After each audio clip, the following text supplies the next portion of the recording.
Tarpukario Kauno muzikinis gyvenimas neįsivaizduojamas be kelių žydų giminių, tokių dinastijų, kurios buvo tiek svarbios Kauno muzikinėme gyvenime, kad net sklido kalbos, kad tiek Valstybės teatre, tiek kai kuriuose restoranuose daugiau kaip pusę atlikėjų sudaro būtent šių giminių atstovai. Buvo tokios kelios giminės, pavyzdžiui, Pomerancai, Stupeliai ar Hofmekleriai. Beje, pastarosios dvi giminės buvo ir susigiminiavusios, Stupeliai su Hofmekleriais. Abi jos buvo kilusios iš Vilniaus, bet 1920 m. rudenį persikėlė į Kauną. Tai Hofmekleriai yra tokia dinastija muzikų, nes dar jų senelis buvo Ašmenos kantorius. Jų tėvas Morduchajus buvo toks kelių instrumentų toks profesionalas, tai griežė smuiku, violončelę ir dėl to gavo darbą kaip tik Valstybės teatre, pradėjusiame kurtis Kaune, Kaunas laikinoji Lietuvos sostinė.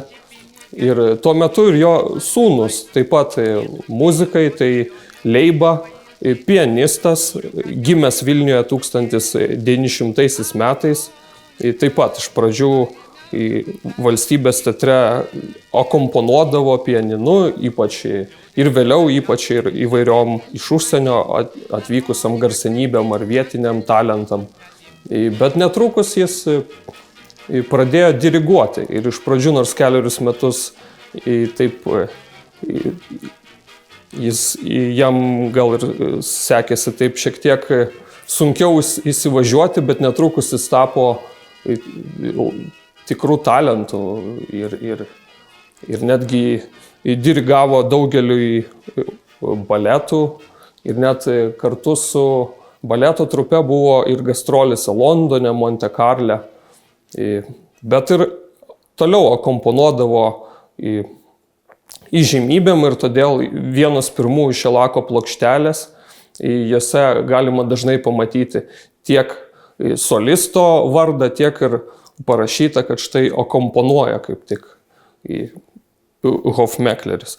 O jo brolis buvo nemažiau žymus ir jis vadovavo Kaune vieno restorano orkestrui. Tai tuo metu Kaune buvo 3 tokie labai svarbus restoranai, kur taip pat galima buvo pasiklausyti muzikos. Tokia viena vertus grodavo ir klasikinę muziką, bet vakarais dažnai ir pramoginę. Tai pavyzdžiui, vienam iš restoranų grodavo džiazas. Tai Pomerancų orkestras kaip tik Konrado kavinėje ir galima buvo išgirsti. O kitos 2 tokios žymios vietos, tai Versalio restoranas ir Metropolis. Tai kaip tik Metropolyje Hofmeklerių orkestras ir grodavo. Ir taip pat ir tuo metu radijas. Kaune atsirado radijas 1926 metais, birželio mėnesį. Ir jau po kelių savaičių buvo transliuojamas koncertas. Ir kaip tik Hofmekleris tam koncertui ir vadovavo.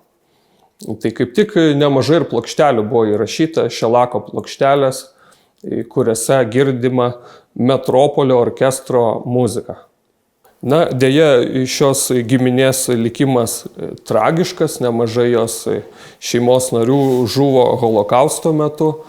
Tai Leiba žuvo 1941 metais, bet yra taip neaiškumų. Tai dėl to tos datos įvairiose šaltiniuose nurodoma skirtingos, 42-43 metai ir net vieta nurodoma skirtinga. Tai Vilniaus getas, tai Paneriai, o galbūt Kauno getas. Bet kokiu atveju deja jo šeima, tai tiek ir žmona, tiek ir abu vaikai žuvo.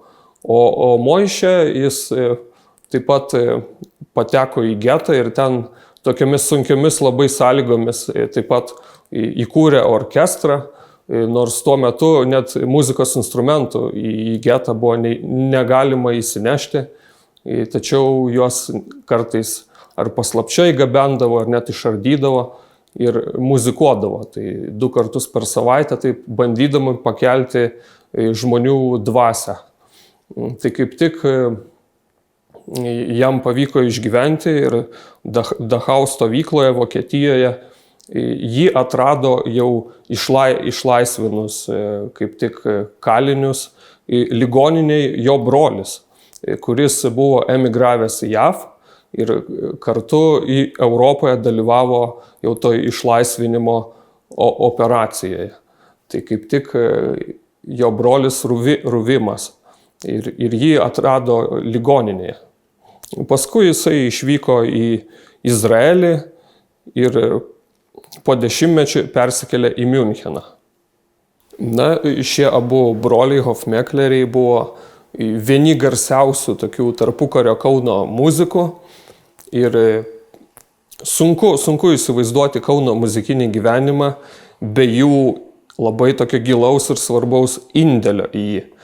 Ir tiek Metropolio orkestras, tai toks buvo labai žymus Kaune ir visa aukštuomenė ar po darbo kauniečiai, miestiečiai, tai čia jau tokia dažniausiai pirmoji miestiečių karta, išsiilgę kultūros rinkosi į tas kavines ir pasiklausyti šio orkestro muzikos.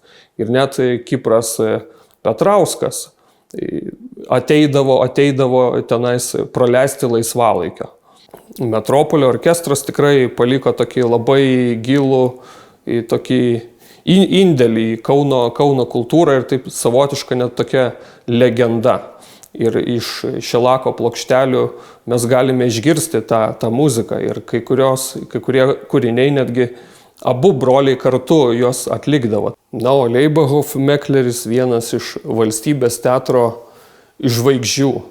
Tai nuo 1921 metų dirigentas ir tikrai palikęs labai irgi gilų įspaudą tarpukario muzikinėme pasaulyje. Ir neatsitiktinai Kaunas net vadintas mažuoju Paryžiumi, nes nors tai buvo kurį laiką toks provincialus miestas ir vienas italų žurnalistas netgi atvykęs į Kauną iš karto paskelbus nepriklausomybę atsiliepė apie jį kaip apie kažkokį tokį provincialų, tokį purviną miestą ir tokį atsilikusi. Tačiau atvykęs po 10 jis stebėjosi ir negalėjo patikėti, kaip tas miestas pasikeitęs. Ir jau sakė, kad tai tikra sostinė, kuri prilygsta kitom Europos sostinėm. Tai Kaunas laikinosios sostinės tas periodas, tai labai jisai toks pasižymi tuo, kad tas miestas labai pasikeičia ir toks įgauna tokių didmiesčio bruožų ir labai svarbią dalį to užima kaip tik ir ta muzikinė kultūra, kurią tiek valstybės teatras įsikūręs Kaune jau profesionalus lietuviškas teatras, tiek ir opera, baletas atsirado, tai toks proveržis įvyko tuo metu. Ir ta muzika, kuri skambėjo iš Kauno kavinių, restoranų, tai taip pat tai priartino tos miestiečius prie kultūros ir kurie galbūt visai neseniai buvo įsikėlė į miestą iš kaimo ir galbūt net neturėjo tokios tradicijos, kad jie namie galėtų muzikuoti ar turėti instrumentą, pianiną, kaip pavyzdžiui miestuose, kur labai jau tokia gili yra miestiečių kultūra ir iš kartų į kartą.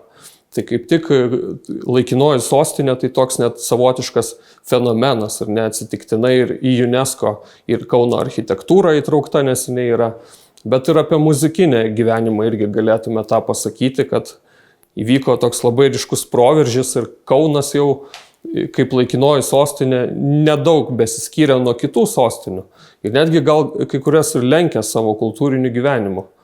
Tai kaip tik tai tam labai didelę įtaką padarė ir šie du broliai, apie kuriuos čia kalbame.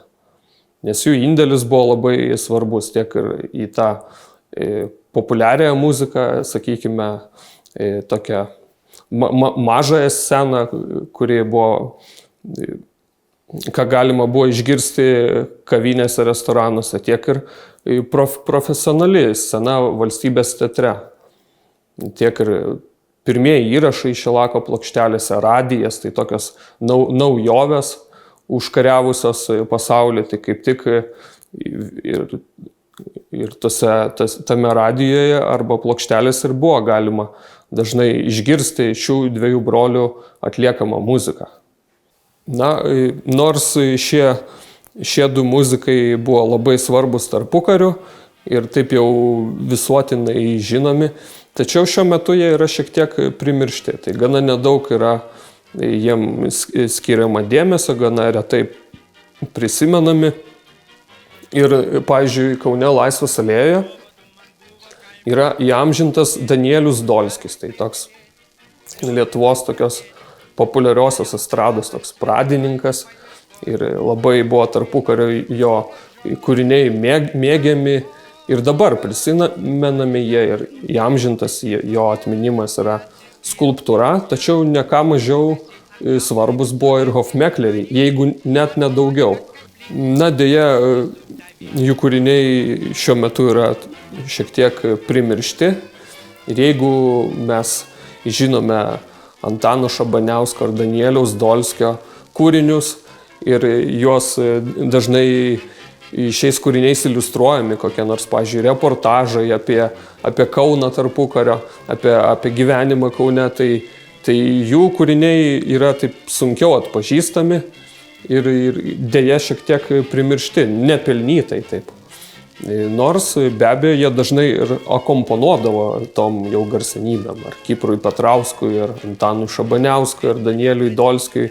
Tai tie originalūs įrašai išlikę plokštelėse, tai dažnai galima pamatyti plokštelėse kaip tik, kad yra paminėti abu du broliai. Pats labai domiuosi tarpukario istorija, Kauno to gyvenimu, tos bohemiškuoju Kaunu, mažoju Paryžiumi.